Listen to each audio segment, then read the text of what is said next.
Udoka stood at the edge of the cliff, her tear-streaked face reflecting her pain and frustration. The wind howled around her, as if mourning the choice she was about to make. With a final glance at the sky, she took a step forward, plunging into the abyss below. Her scream echoed through the valley, her life ending in a tragic instant. Adaku, standing a few meters away, witnessed the horrifying scene. She screamed, her voice thick with anguish. She dropped to her knees, clutching her chest as she watched her disappear into the darkness below. Tears streamed down her face as she cried out in agony, her body trembling with grief. But it was too late. Udoka was gone, and the memory of that moment would haunt her forever. The village of Umoma was a place where beauty was defined by one thing: dark skin. To the people, the darker a woman's skin, the more beautiful she was. It was the village unspoken rule, and anyone who did not fit this mold was considered less than human. Ugoyibo was the village's oddity. At 23, her light skin stood out among the deep tones of other maidens. Her reflection, inherited from her late father, had always made her an outcast. People whispered behind her back, calling her cursed, while others openly mocked her. She walked through the village with her head down, trying to avoid the scornful stares. Ugoyibo often wished she could change her skin. She would stand under the harsh midday sun for hours, hoping the sun ray would darken her complexion. She believed that if she could become darker, she would finally be accepted. But no matter how long she stayed under the sun, her skin remained as light as ever. One day, she overheard a group of maidens laughing as they passed by. Look at her. One of them jeered. She thinks standing under the sun will make her beautiful. Another maiden snickered. Maybe if she stays out here long enough, she will turn into charcoal. They burst into laughter, their voices filled with mockery. Ugoyibo's heart sank as she walked away, their cruel words echoing in her ears.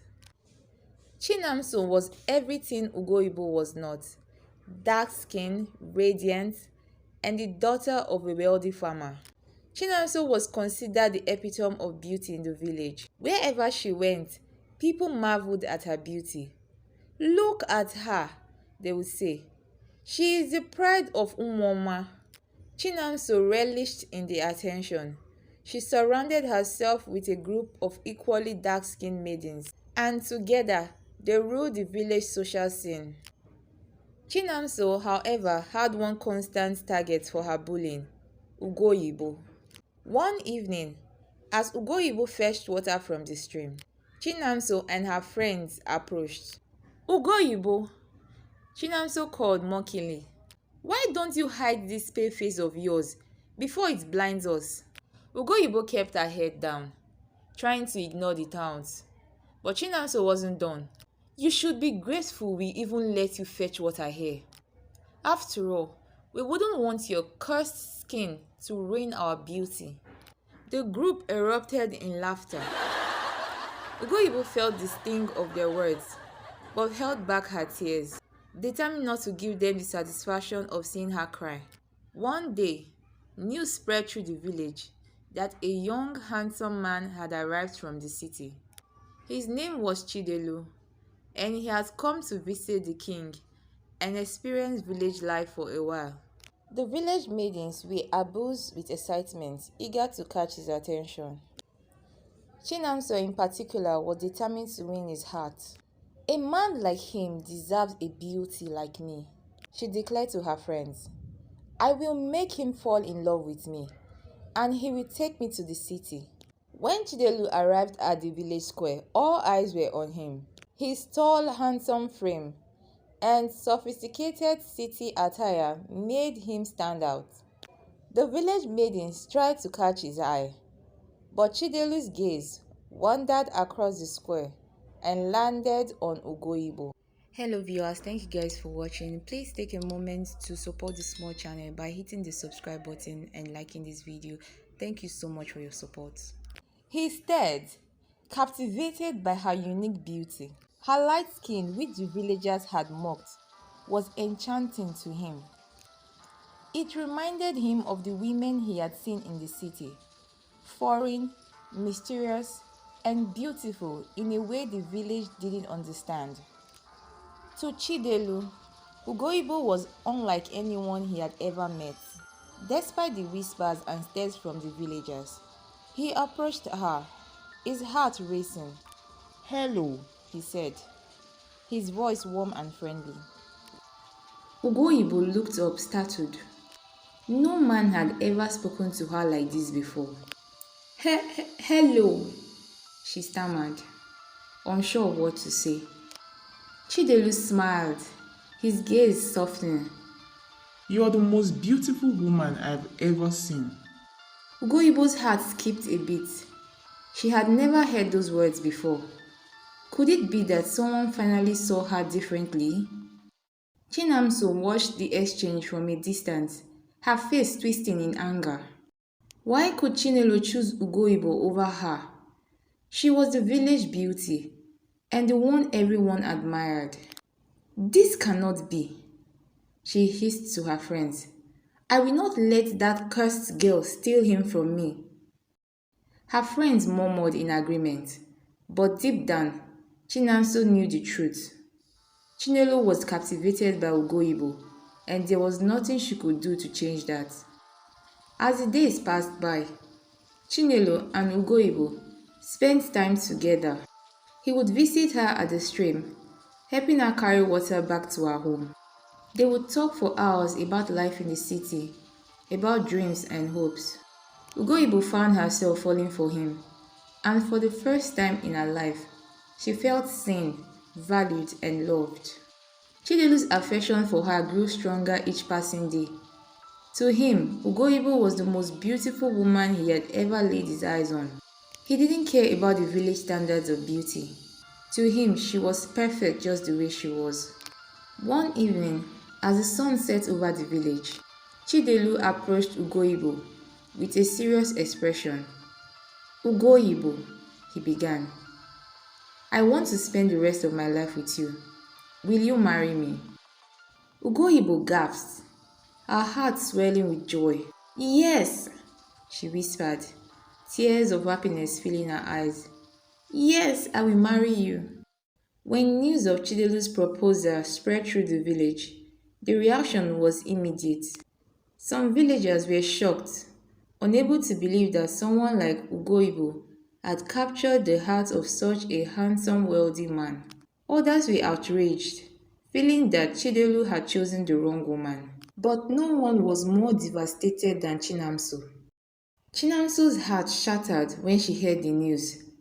Her fury was uncontrollable. She stormed through the village, ranting to anyone who could listen.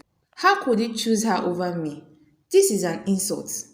I am the most beautiful woman in this village." Her friends tried to calm her down, but Chinamso was inconsolable. She spent the night in tears, unable to understand how her beauty, which had always been her greatest asset, had failed her this time. Preparations for Ugoyibo and Chidelu's wedding began in earnest. The village buzzed with excitement, though some were still skeptical about the union. How could someone from the city marry someone they believed was cursed? Nevertheless, Ugoyibo's mother, Adako, was overjoyed. Adako couldn't believe that her daughter had found love despite the years of torment. As the wedding approached, Chinamso's desperation grew. She couldn't bear to watch Chidelu marry Ugoyibo. Determined to stop the wedding, she devised a plan. "I will make sure Chidelu sees the truth about this cursed woman," she whispered to herself, her eyes gleaming with malice. She gathered her closest friends and told them her plan. They would spread rumors about Ugoyibo, rumors so terrible that Chinelu would have no choice but to abandon her. The next day, whispers began to circulate through the village. People began to say that Ugoyibo's light skin was a sign of a curse, that any man who married her would suffer terrible misfortune. Some even claimed that Ugoyibo was possessed by an evil spirit sent to destroy the village. Chidelu heard the rumors, but he dismissed them. "I know what the villagers say," he told Ugoyibo, "but none of that matters to me. I love you, and I will marry you." Ugoyibo's heart swelled with relief. Despite the rumors, Chidelu's love for her remained unshaken. The day of the wedding arrived, and the entire village gathered to witness the union of Ugoyibo and Chidelu. Despite the rumors, many were curious to see the light-skinned maiden marry the handsome man from the city.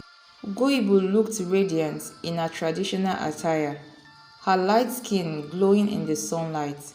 To Chidelu, she was more beautiful than ever. As they exchanged vows, Chinamso stood in the shadows, her face contorted with rage. She couldn't believe that her plan had failed. After the wedding, Chinamso's jealousy consumed her. She locked herself in her room for days, refusing to eat or speak to anyone. Her parents grew concerned, but there was little they could do to comfort her. She had lost Chidelu, and there was no getting him back. Chinamso's beauty, which had once been her pride, felt like a curse. "What good is my beauty if it cannot win me the man I love?" she cried to herself. Ugoyibo and Chidelu settled into their life in the village. Though Chidelu offered to take Ugoyibo to the city, she chose to stay in the village, wanting to prove that she belonged there despite the years of mistreatment. Over time, the villagers began to see Ugoyibo in a new light. They realized that her light skin was not a curse, but a unique beauty, one that Chidelu had seen from the start. Slowly, the whispers and mockery faded away. Chinamso, on the other hand, found herself isolated. Her obsession with Chidelu had caused her to lose the respect of the villagers. No longer the center of attention, she became a shadow of her former self. Even her friends began to distance themselves from her, leaving her to wallow in her bitterness and regret. A year after their marriage, Ugoyibo gave birth to a baby girl. Chidelu was overjoyed, and the villagers, who had once mocked Ugoyibo, now celebrated the birth of her child. The baby had Ugoyibo's light skin, and the villagers marveled at her beauty. The village held a grand festival to celebrate the birth of Ugoyibo and Chidelu's daughter. For the first time in her life, Ugoyibo felt truly accepted by the villagers. She danced and laughed with them, feeling the weight of her past lifted off her shoulders. Chinamso watched from afar, her heart heavy with jealousy and regret. She knew she had lost not only Chidelu, but also the admiration of the village. As the festival continued, Chinamso retreated to her home, unable to bear the sight of Ugoyibo's happiness. She sat alone, staring at her reflection in the mirror. "Why wasn't I enough?" she whispered to herself. "What did she have that I didn't?" For the first time, Chinamso realized that beauty wasn't just enough. Ugoyibo had found love not because of her appearance, but because of her kindness and strength. One evening, Ugoyibo noticed her mother sitting alone, lost in thought. "Mama, tell me what's troubling you," she urged. Adaku sighed deeply, knowing it was time to reveal the truth. Adaku took a deep breath and began her story. "Years ago, I had a twin sister, Udoka. She was light-skinned, just like you, and because of that, the villagers treated her terribly.